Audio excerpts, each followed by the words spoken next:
नमस्कार साथियों, स्वागत है आपका आज के सेशन में। आज का सेशन हमारा रहने वाला है बीए फिफ्थ सेमेस्टर हिंदी में। जिनका भी मेजर पेपर हिंदी है एमजेसी 9 का, उनका हम यूनिट 1 पूरा कंप्लीट करेंगे। इसे हम एमजेसी 8 का हम वीडियो कंप्लीट कर रहे हैं, तो और साथ में यूनिट एमजेसी 8 का भी कर लेते हैं और एमजेसी 9 का भी। देखिए, आप लोग का एग्जाम बहुत नज़दीक है। जैसे कि देखिए, अगर आप लोग भागलपुर यूनिवर्सिटी से हैं तो इसमें एग्ज़ाम आपका 30 से एग्ज़ाम था, लेकिन उसका डेट आगे कैंसिल होके 17 हो गया है। लेकिन एमजेसी 9 का तो आपका एग्ज़ाम हो जाएगा, 2 तारीख को आपको आपका एग्ज़ाम हो जाएगा। तो इसीलिए आप लोग को वीडियो को ध्यान से देखना है, और अभी से मतलब देखते रहिएगा वीडियो, और 1 से 2 बार देखिएगा तो पूरा आपको याद आ जाएगा। ठीक है। और आपको जो है ना, यहाँ पे ऐसा ही मिलता है जैसे कि आप लोग आराम से याद रख सकें। मतलब बिल्कुल आसान भाषा में क्वेश्चन आंसर कराया जाता है, जो कि आप एग्ज़ाम में जाकर आराम से लिख सकते हैं।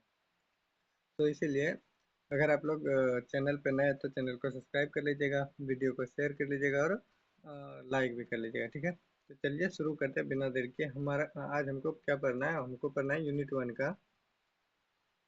का एमजेसी, मतलब हिंदी का जो एमजेसी 9 पेपर का यूनिट 1 है, उसको हम पूरा कंप्लीट करेंगे आज के वीडियो में। उपन्यास की अवधारणा और हिंदी उपन्यास का विकास क्रम, हम इसको पूरा कंप्लीट करेंगे। ठीक है। देखिए, आपका क्वेश्चन जो आएगा वह आपका टॉपिक से ही आता है।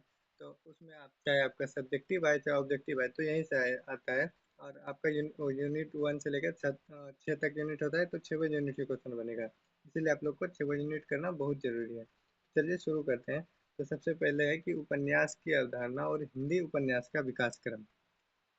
तो हम इसको समझते हैं कि उपन्यास का जो विकास क्रम रहा है वो कैसे कैसे रहा है। उपन्यास की अवधारणा कहाँ से आई है, कैसे आई, तो इसको हम समझते हैं। तो चलिए शुरू करते हैं। तो हिंदी साहित्य के आधुनिक गद्य विधाओं में उपन्यास का अत्यंत महत्वपूर्ण स्थान है। उपन्यास मानव जीवन का विस्तृत और यथार्थ चित्र प्रस्तुत करता है। इसमें व्यक्ति, समाज, संस्कृति, राजनीति, अर्थव्यवस्था, प्रेम, संघर्ष, नैतिकता तथा मानवीय संबंधों का गहन चित्रण होता है। देखिए, उपन्यास जो बोल रहा है वो क्या होता है? तो उपन्यास एक समाज का जो है ना, वो एक एक तरह से समझिए आईना होता है। उसमें व्यक्ति का और समाज का और संस्कृति का, उसका मतलब उल्लेख बहुत समझिए कि बहुत विस्तार से किया जाता है, और उस समय के समाज के स्थिति को दर्शाया जाता है, या उस समय के वास्तविकता को दर्शाई जाती है। ऐसा नहीं कि सिर्फ कहानी को मतलब सिर्फ मनोरंजन के लिए कर लिया जाता है, तो ऐसा नहीं होता है। बल्कि उसमें जो उपन्यास होते हैं उसका एक कोई ना कोई एक उद्देश्य भी होता है। ठीक है। तो आधुनिक युग में उपन्यास सबसे लोकप्रिय साहित्यिक विधा बन चुकी है। इसे आधुनिक जीवन का महाकाव्य भी कहा जाता है, क्योंकि यह जीवन के विविध पक्षों को व्यापक रूप में प्रस्तुत करता है। देखिए, अभी बोल रहा है कि अभी का जो है, इस समय का आधुनिक युग का उपन्यास जो है, वह उपन्यास एक तरह से महाकाव्य का काम करता है। महाकाव्य जैसे कि रामायण महाभारत हो गया, तो उस समय जैसे महाभारत रामायण महाकाव्य का काम करता था, तो इस समय, अभी के समय आधुनिक युग में उपन्यास ही महाकाव्य का काम कर देता है। ठीक है। आप लोग बहुत सारे उपन्यास को पढ़े भी होंगे। जैसे अभी एक हम अभी हाल फिलहाल में पढ़े थे, धर्मवीर भारती साहब का गुनाहों का देवता, जो कि बहुत मतलब मस्त उपन्यास है। आप लोग एक बार अगर मौका मिले तो आप उसको जरूर पढ़िएगा, क्योंकि बहुत अच्छा उपन्यास है। ठीक है। तो उसके बाद हम देखिए, सबसे पहले कोई भी क्वेश्चन आंसर लिखना अगर चाहते हैं आप, मतलब लिखना शुरू करते हैं, तो सबसे पहले आप शॉर्ट परिचय दीजिए सब चीज़ का। ठीक है। तो शॉर्ट वे में आप, जैसे अभी यहाँ हम शॉर्ट वे में क्या किए, पूरा एक्सप्लेन कर दिए। अब इससे आगे बढ़ते हैं धीरे। अब उपन्यास की हम अवधारणा को समझते हैं। तो देखिए, उपन्यास शब्द संस्कृत भाषा के उप और न्यास शब्द से मिलकर बना है। उप और न्यास, और इसका अर्थ को हम समझते हैं कि उप का अर्थ होता है निकट। उप का अर्थ क्या होगा? निकट। और न्यास का अर्थ रखना। मतलब उप का अर्थ हो गया निकट, न्यास का मतलब रखना। तो अर्थात उपन्यास वह रचना है जो मानव जीवन के निकट हो और उसके वास्तविक अनुभवों को प्रस्तुत करे।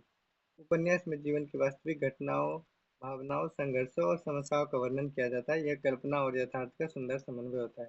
तो क्या है? देखिए, उपन्यास क्या है? तो उपन्यास का मतलब क्या हुआ? उप मतलब हो गया निकट आपका, ठीक है, और न्यास का मतलब रखना। तो जीवन में जो है, उपन्यास एक ऐसी चीज है जो जिसमें कि जीवन का जो अनुभव होता है, वो वास्तविक अनुभव, वह मानव जीवन के निकट होता है, और वैसा ही उपन्यास करके कुछ लिखा जाता है। ठीक है। उसके बाद हम समझते हैं कि उपन्यास की परिभाषा को देखते हैं। देखिए, उपन्यास की परिभाषा विभिन्न विद्वानों ने अपना अपना अनुसार मत, अपने अपने मत के अनुसार दिया है। आपको यह पूछा जा सकता है सब्जेक्टिव में, उपन्यास की परिभाषाएं विभिन्न विद्वानों के अनुसार बताएं। तो आपको इस प्रकार से लिखना है। सबसे पहले क्या करना है आपको? शॉर्ट वे में आप पूरा परिचय दीजिए इसका। ये उपन्यास आधुनिक गद्य साहित्य की एक महत्वपूर्ण विधा है। इसमें मानव जीवन का विस्तृत यथार्थ और कलात्मक चित्रण किया जाता है। उपन्यास में व्यक्ति के जीवन, उसके विचारों, भावनाओं, संघर्षों, सामाजिक संबंधों तथा समाज की विभिन्न समस्याओं का विस्तार से वर्णन होता है। यह केवल मनोरंजन का साधन नहीं बल्कि समाज और मानव जीवन को समझने का माध्यम भी है। तो बताया कि समाज जो है ना, वह सॉरी उपन्यास जो है वह समाज के संबंध तथा समाज का जो विभिन्न समस्या है, बहुत सारी समस्या है, उन सब का इसमें विस्तृत से मतलब विस्तार से वर्णन किया जाता है। समाज की जो भावनाएं, उस समय के समाज का जो विचार है, इन सब चीज़ों के बारे में बहुत विस्तार से वर्णन किया जाता है।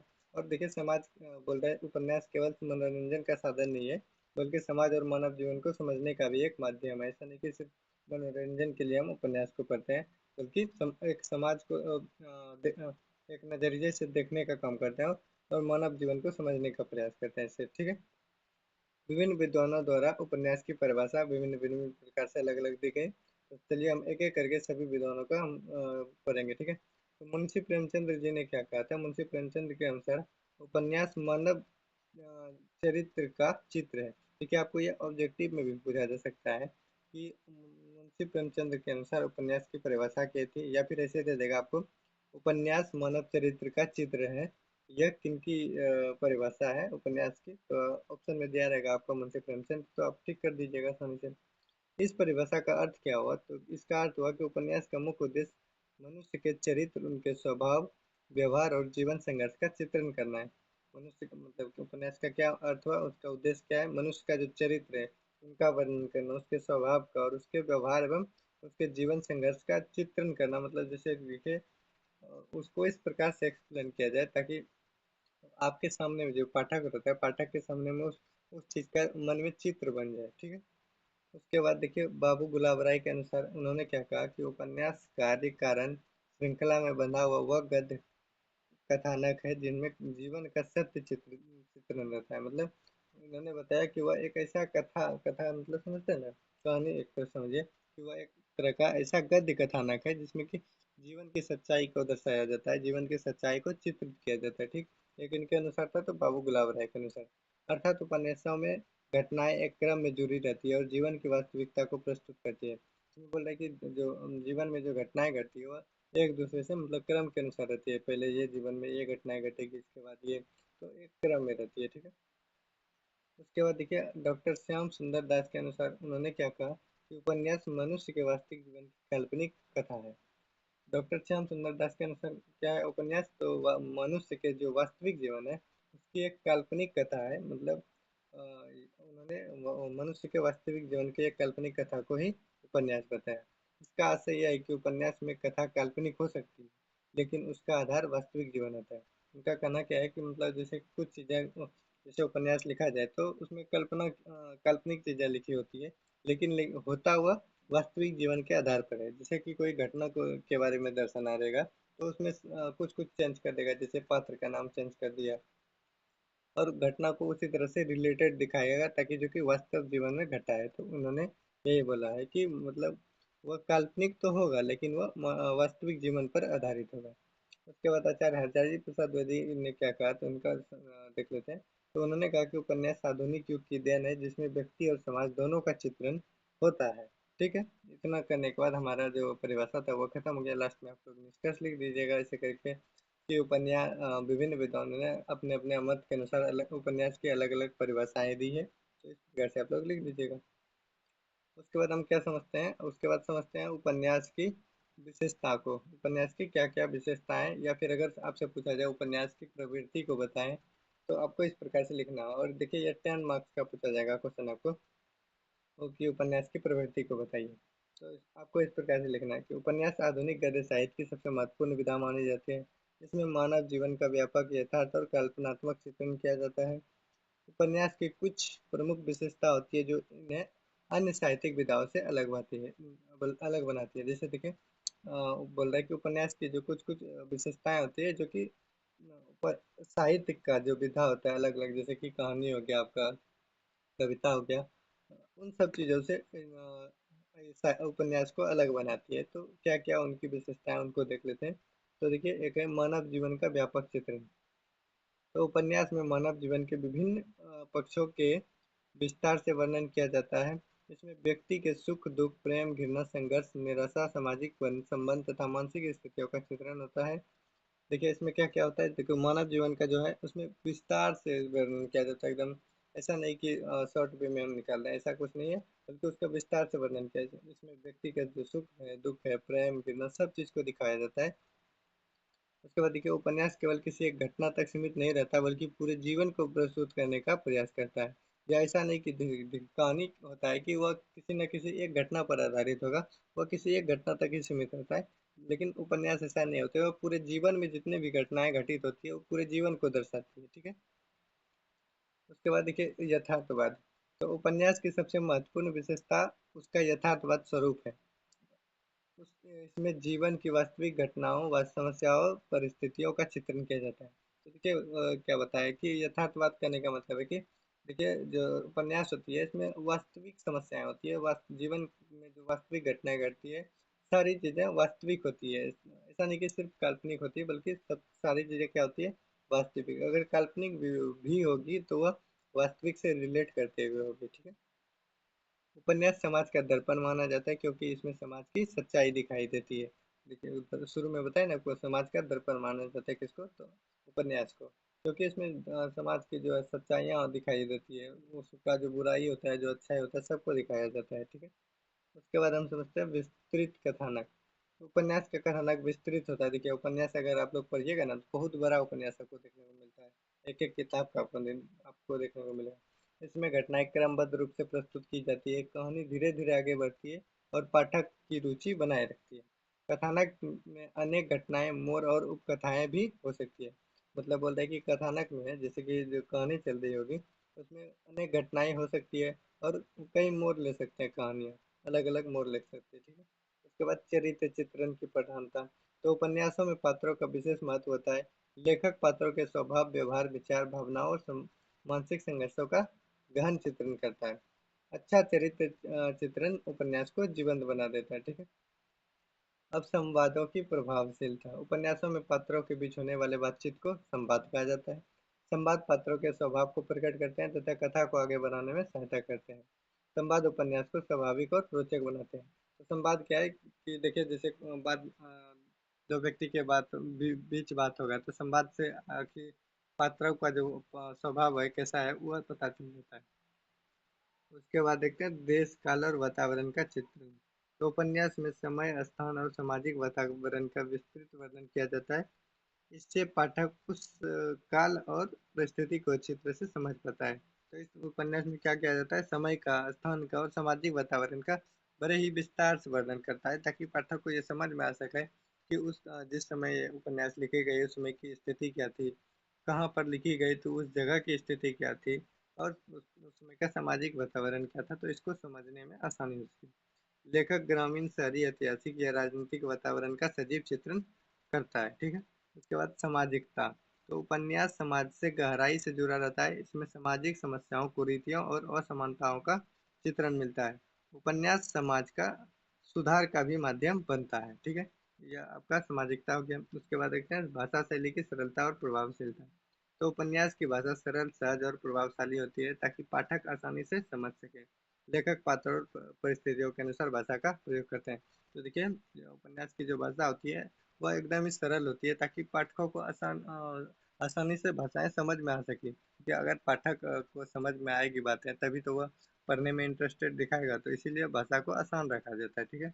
उसके बाद उद्देश्य पूर्णता। हर उपन्यास का कोई न कोई उद्देश्य होता है। कुछ उपन्यास मनोरंजन के लिए लिखे जाते हैं, जबकि कुछ सामाजिक चेतना, नैतिक शिक्षा या राजनीतिक जागरूकता फैलाने के लिए लिखे जाते हैं। तो बोलता है कि इसमें कि जो उपन्यास होता है वह उसका कोई ना कोई एक फिक्स उद्देश्य होता है। बिना उद्देश्य के उपन्यास नहीं लिखा जाएगा, उसका कोई ना कोई तो जरूर उद्देश्य होगा। या तो वह मनोरंजन के लिए लिखा जाए, या तो वह नैतिक शिक्षा के लिए लिखा जाए, या समाज को जागरूकता के लिए लिखा जाए। तो कुछ न कुछ चीज़ों के लिए वह उसका एक न कोई एक उद्देश्य होगा। ठीक है। उसके बाद कल्पना और वास्तविकता का समन्वय।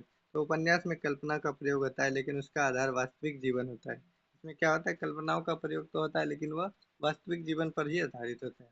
लेखक कल्पना के माध्यम से जीवन की सच्चाइयों को प्रभावशाली ढंग से प्रस्तुत करता है। उसके बाद रोचकता, ठीक है। ये सब उनकी प्रवृत्तियां हैं, किसकी, तो उपन्यास की।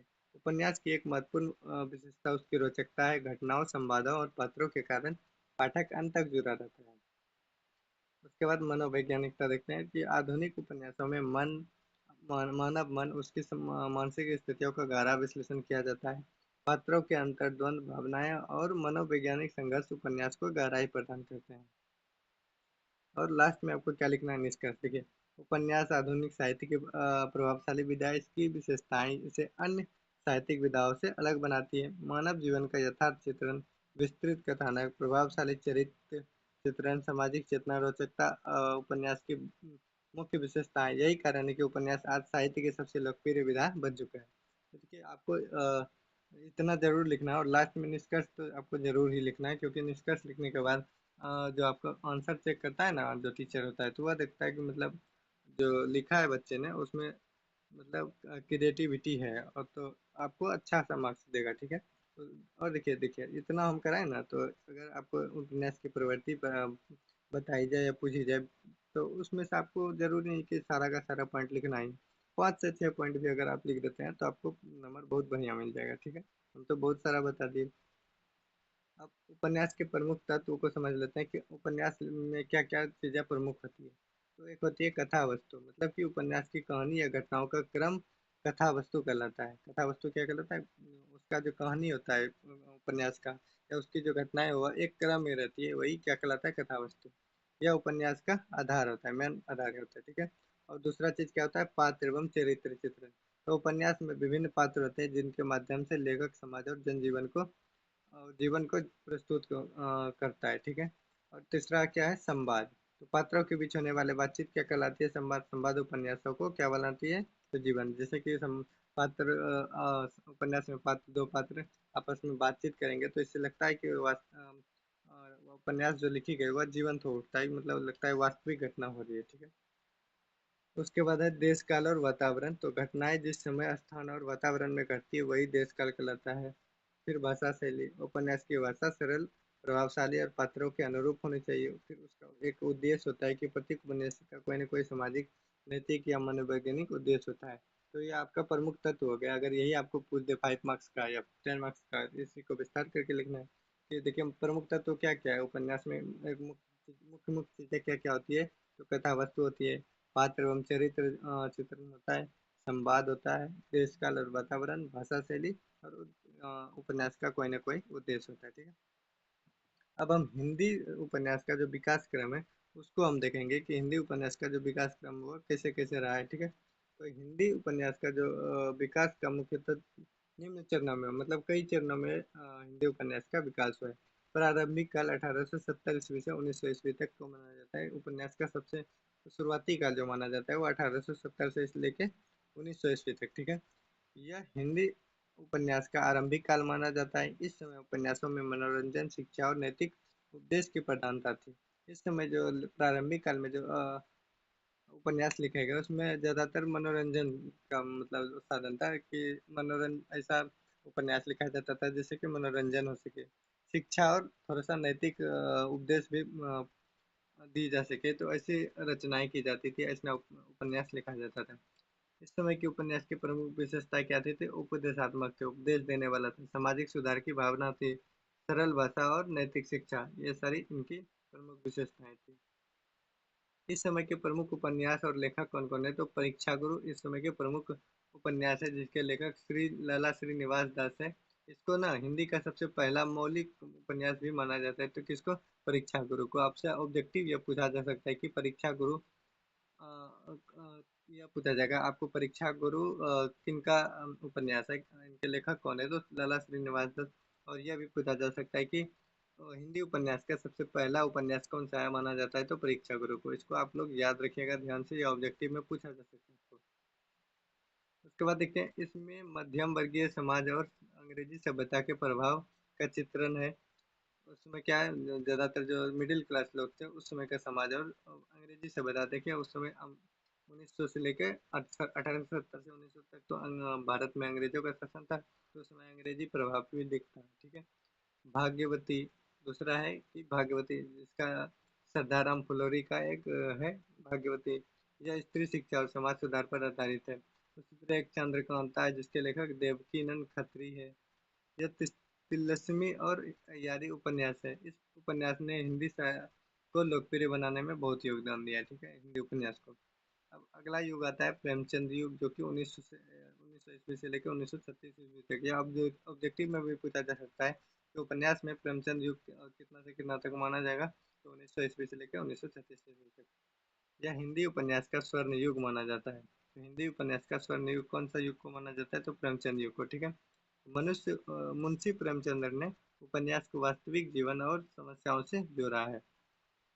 इस काल की जो प्रमुख विशेषताएं थी क्या क्या, यथार्थवादी, किसान जीवन का चित्रण, सामाजिक समस्याएं, राष्ट्रीय चेतना, मानवतावाद, ये सारी की सारी चीजें मतलब ये इस समय की प्रमुख विशेषताएं थी, ठीक है।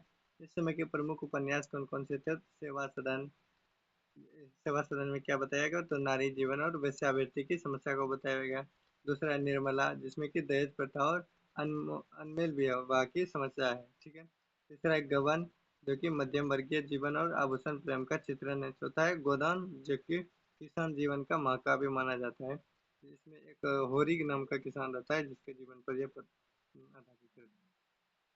ठीक, अगला है प्रेमचंदोत्तर काल 1936 ईस्वी के बाद। प्रेमचंद के बाद हिंदी उपन्यास कई धाराओं में विकसित हुआ। एक धारा हुआ मनोवैज्ञानिक उपन्यास।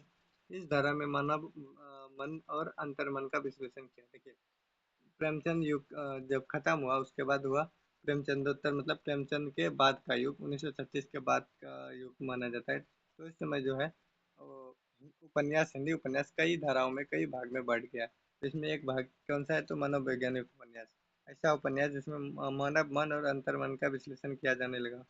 इसके प्रमुख लेखक कौन कौन से हैं, तो जैलेंद्र कुमार है, इलानचंद्र जोशी है, अज्ञे जी है। तो ये सारे के सारे इस समय के प्रमुख उपन्यासकार हो गए। प्रमुख उपन्यास इसमें के क्या थे? त्यागपत्र, जिसके लेखक जैनेन्द्र है। इसके बारे में हम आगे के यूनिट में पढ़ेंगे। सुनीता हो गया, शेखर एक जीवनी हो गया, ठीक है। उसके बाद दूसरा चीज है प्रगतिवादी उपन्यास। इसी का प्रेमचंदोत्तर युग काल का ही उपन्यास की एक धारा है कि प्रगतिवाद उपन्यास। इसमें समाजवाद, वर्ग संघर्ष और शोषण के विरुद्ध आवाज उठाई गई है। प्रमुख लेखक इसके कौन कौन है, तो यशपाल, नागार्जुन और राहुल संकृत्यायन है। और प्रमुख उपन्यास इसके है तो दिव्या, जो कि यशपाल का ही है, झूठा सच और बलचनामा, ठीक है।